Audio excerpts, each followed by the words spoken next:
Razgledi in razmisleki. Nela Malečkar, Aleš Berger, dobrodošla v studiu oddaje Razgledi in razmisleki. Pred nami je nova knjiga z naslovom Ali vi še kaj pišete? To je dopisovanje med Srečkom Kosovelom in Fanico Obid Mirjam iz skoraj 4 let, od leta 1922 do 1926 na začetku. Kako je prišlo do te knjige, zakaj sta se odločila, da je to posebej zdaj ob 100-letnici smrti Srečka Kosovela primerno, da beremo? To še lahko dodamo, ne, da so oboja pisma so že bila objavljena. Kosovelova v zbranih delih, pri Goriški Mohorjevi so izšla njena, vendar veliko pozneje, zdaj pa so pač v enih platnicah. Dober dan. Ja, veste, kadar človek bere komentirane izdaje slovenskih klasikov, mu izmeri kdaj hudo, ko kje naleti na oznako izgubljeno, ne poznamo.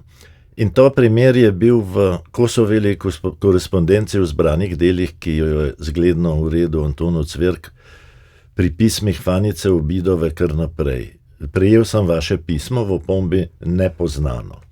Zato je bilo pravo odkritje leta 2007, ko je šla tista knjiga Dragi Srečko, v kateri se je znašlo kar lepo število Faničinih pisem. Čeprav moram reči, da je tista knjiga prišla v centralni Sloveniji, če tako rečem, precej neopaženo. Ljubljana se načeloma zmrduje nad tistim, kar izide zunaj nje, oziroma ne posveča nobene pozornosti. Meni se je pa zdelo ravno ob času bližajoče se te 100-letnice smrti Srečka Kosovela pa intrigantno, da bi njuna pisma objavili v neki sinhroni, vzajemni obliki, se pravi, tako kot so si sledila v nekem dramatičnem ali pa manj dramatičnem zaporedju, no, in pri založbi so bili hitro nad mojim predlogom skorajda navdušeni. Organizirali smo še 2 pisca spremnih besed, Dušana Jelinčiča in Tatjano Rojc, našli nekaj dokumentarnih posnetkov iz tistega časa, do fotografij, in tako je zdaj nastala ta knjiga nekih lepih, zanimivih, globokih pisem, ki je že čudež že sama po sebi, da so se ta pisma sploh ohranila, če mislimo, da so nastajala pred 100 leti, skozi kolikšne preizkušnje, recimo, jih je Fanica vodila, kako so po njeni smrti še bile pri njenih sorodnikih in dedičih. In še če upoštevamo, da se je vse to dogajalo na Primorskem pod Italijo, ko je bil fašizem tako močan, da so se bali in so marsikatero korespondenco sproti sežigali. To je pa, sam še to povem, najobsežnejša Srečkova korespondenca, mislim, da obsega 36 pisem. On je pisal mnogim naslovnikom, ampak nikomur toliko kot prav Fanici Obid. Usoda pisem Fanice Obid je pravzaprav tudi zanimiva. Mogoče, Nela, samo nekaj besed o tem in tisti znameniti torbi. Ja, o tem piše Tatjana Rojc v knjigi. Anton Ocvirk je predvideval, da so pisma izgubljena, da jih je najbrž Srečko Kosovel vrgel stran ob selitvi družine iz Tomajske šole, tudi zaradi nevarnih časov. Ampak pisma so ostala v stari rjavi potovalki, ki jih je imela sestra Tončka Kosovel, in ona jih je potem z oporoko prepustila kulturnemu delavcu, znanemu pevovodji na Krasu, in potem so pripotovale po ovinkih do Tatjane Rojc, ki jih je potem uredila in poskrbela za izdajo v knjigi. Tudi o tem beremo v knjigi, kot ste rekli. Ko sem sama prebirala pisma, sem ob koncu, se pravi januarja, 30. januarja, ko je pač objavljeno zadnje njegovo pismo, pomislila, da mi nekaj manjka. kljub temu, da veliko o pesniku vemo, o Fanici seveda ne, ampak te 3 spremne besede, tudi Zorka Jelinčiča, ne, zelo dobro dopolnjujejo vedenje o tem, kako sta pisala, kako sta se počutila. Zorko Jelinčič namreč je bil Faničin soprog. Tako da to res bistveno dopolnjuje celotno korespondenco, ne. Ja, pa iz korespondence je razvidno tudi, kako sta bila zelo globoko prijateljsko povezana, kako velika zaupljivost se je med njima vzpostavila. Sicer sta se vikala ves čas, kar je zanimivo. Srečko je vedno naslavlja ne uporabi besede draga gospodična, ampak samo gospodična Klicaj ali pa gospodična Mirjam, medtem kot ga ona vedno naslavlja gospod Srečko v naslovu v pismih in potem dragi Srečko. Se pravi, velikokrat seveda se pojavlja vprašanje, ali se je tukaj tudi zgodilo kakšno ljubezensko čustvo, glede na to, da sta si opisovala moški in ženska, ampak Fanica pravi sama, da je ona podrla staro pravilo, po katerem ni možno prijateljstvo med moškim in žensko.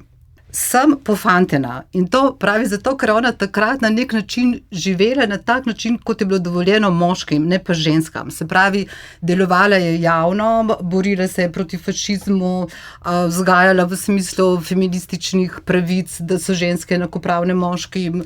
Skratka, in tudi v tem sta si bila enotna in marsičem podobna, ne? Oba kot aktivista, kot mentorja drugim, kot človeka, pri katerih sta razpoloženja nihala in sta o tem odkrito pisala, o pač radostih, o depresijah. Predvsem pa sta si res veliko zaupala, tudi zato so ta pisma dragocena, ker izvemo veliko o načinu razmišljanja enega in drugega, ampak tudi o tem, kako dramatično je bilo življenje takrat na Primorski pod Italijo, ne? Ja, to je zelo prevladujoča tema v vseh pismih, ne. No, druga prevladujoča tema je pa umetnost. Tega ne smemo pozabiti. Dali smo narediti tudi in objavili imensko kazalo oseb, ki se pojavljajo v njuni korespondenci, zato ker je fascinantno, kolikšnem številu umetnikov sodobnih ali iz preteklih dob, slovenskih ali svetovnih, si ta mlada človeka, ki je na začetku korespondence sta bila stara 18 let, dopisujeta, kaj vse komentirata in na kakšen način. In seveda, kar se tiče Kosovela, so pa zanimiva, znamenita in poučna tudi zato, ker on v njih razlaga večkrat svojo avtopoetiko, kaj se dogaja. V malo katerem pismu, drugemu naslovniku, to piše. Tu recimo v enem teh pism je njegova znamenita sintagma: v meni se vrši veliki prevrat, jaz potem nekje druge, jaz se premikam proti modernizmu in tako. Tudi po tej plati so za literarno zgodovino zanimiva, hkrati pa po človeški plati, komu je to zaupal. Njegovi prijatelji in kolegi v Ljubljani o tem niso kaj dosti vedeli, morda so kakšen slutili. Njej je pa pisal, njej je pa zaupal oziroma mogoče lažje tudi pismeno to izrazil. Ja, zanimivo je, da poleg tega naslovnega stavka ali vi še kaj pišete, je zelo pogost stavek ali kaj čitate. Predvsem z njegove strani jo on tako rekoč spodbuja, ji svetuje, ampak za nas... Tudi kar komandira, kdaj ne. Tudi, ja. Zanimivo pa je tudi, da danes z današnjimi svojimi očmi preberemo recimo, kaj je on o čem mislil, in takole pravi, ste že čitali Cankarjeve Hlapce? To je prvovrstna slovenska drama, namenjena posebno učiteljstvu, ki ga pokojni Cankar zato zmerja s hlapci, da bi se jim ta beseda zastudila, ali še bolj, da bi zasovražili za to besedo skrito suženjstvo. Takih odlomkov je veliko, ne, ko on izraža svoje mnenje, neprestano pa imata tako rekoč med sabo ta res zanimiv pogovor o literaturi. Vidimo tudi, kaj so ljudje brali, ne, kako težko so prišli do knjig, ona posebej, ne.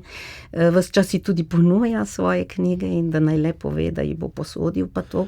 In kako so nastajala tudi ta glasila znamenita, ne, literarna, in kako sta se oba trudila. Ja, Srečko je imel tukaj vse neko prednost, ker je živel med Tomajem in Ljubljano, ne, se pravi med Italijo in Kraljevino Jugoslavijo. Medtem ko Fanica je pa bila v tisti vasi Bukovo in je tam tisk slovenski v Italiji je bil neznaten, je živela v popolnoma drugih okoliščinah, pa je vse toliko srkala nečesa, kar jo je zanimalo.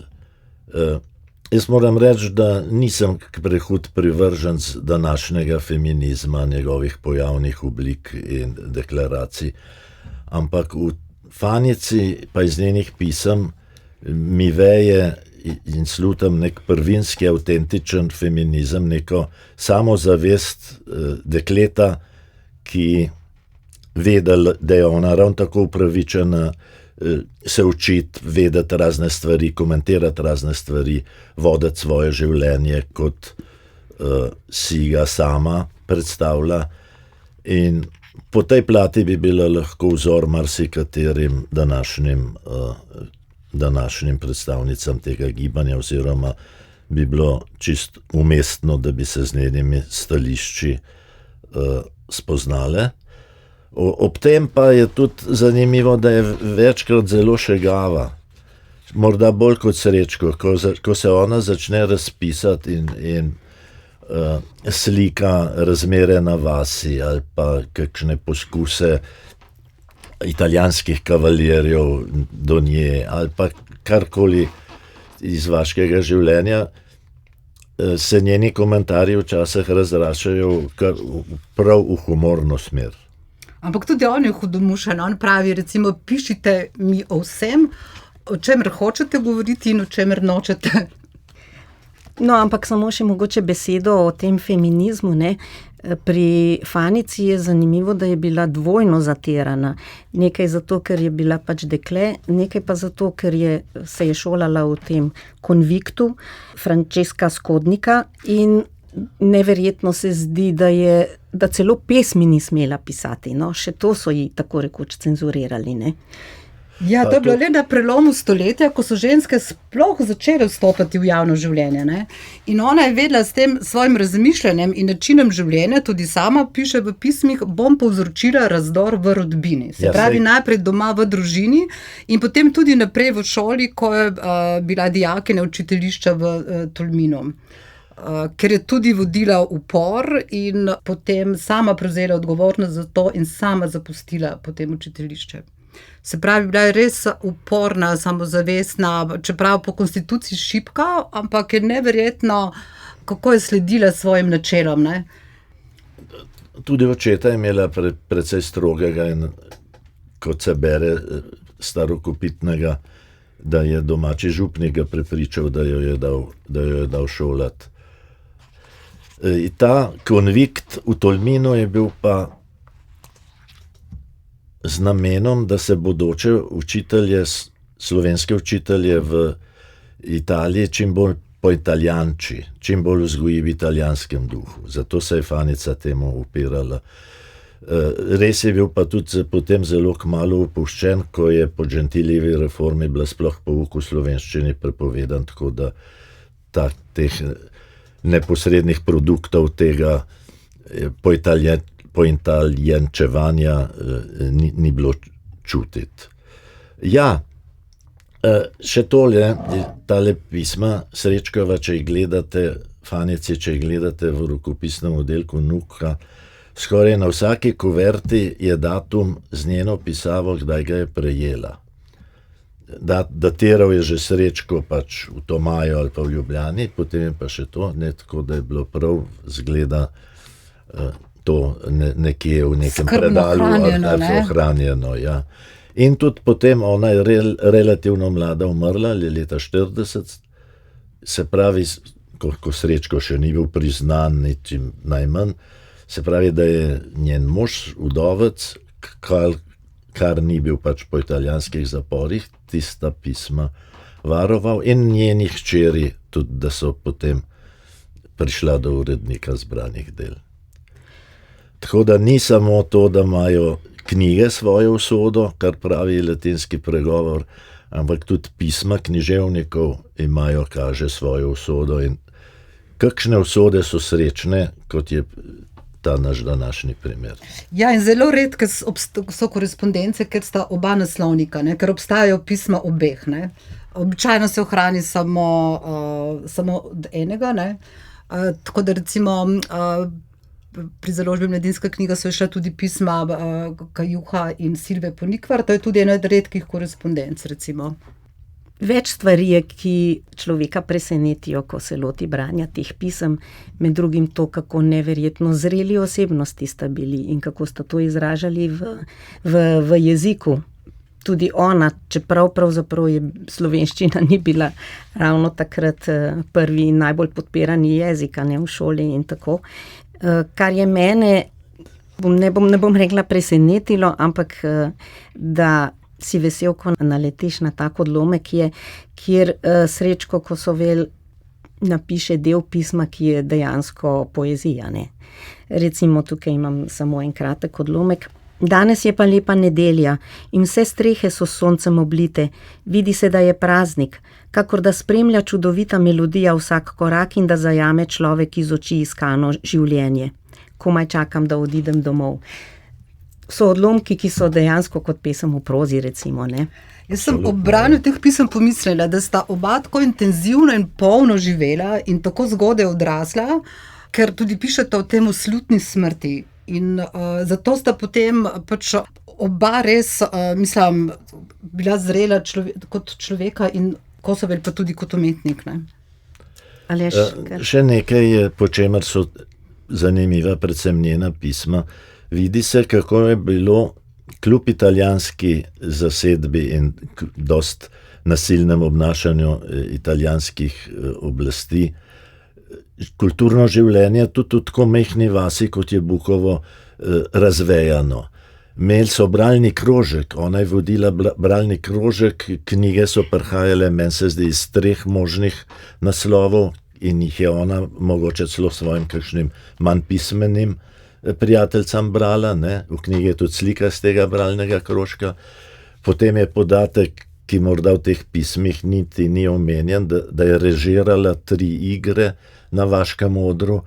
Se pravi, slovenščina je nekako podtalno živela in kljub temu, da se v šolah ni učila, in to mlado dekle je bilo en motor tistega dogajanja, kar jo je potem prineslo tudi do znanstva z Zorkom Jelinčičem, do sodelovanja pri organizaciji Tiger. Raziskovalci Tigra jo upoštevajo kot sodelavko Tigra, čeprav tudi tam ni šlo brez problemov, ker je bila ženska. So celo njenemu bodočemu soprogu zamerali, da jo vodi s seboj na srečanja.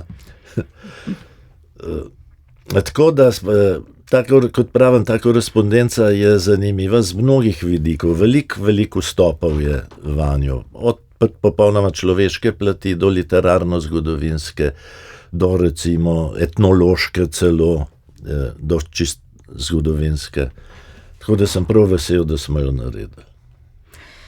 Hvala obema, da smo se tole pogovorili. Mogoče samo še vsak kako besedo prav o Fanici Obid, ker Srečka seveda dobro poznamo, vsaj iz šole in kdor se z njim ukvarja, medtem ko nje pa res ne poznamo. Nela, mogoče samo Ja, jaz sem zelo vesela, ker sem potem prav pogledala, če je v knjigi pozabljena polovica, pa je ni. Tako da se mi zdi, da je krasno, da bomo zdaj bolj podrobno spoznali v tej knjigi pač prek korespondence s Srečkotom in tudi preko tekstov Tatjane Rojc in Dušana Jelinčiča.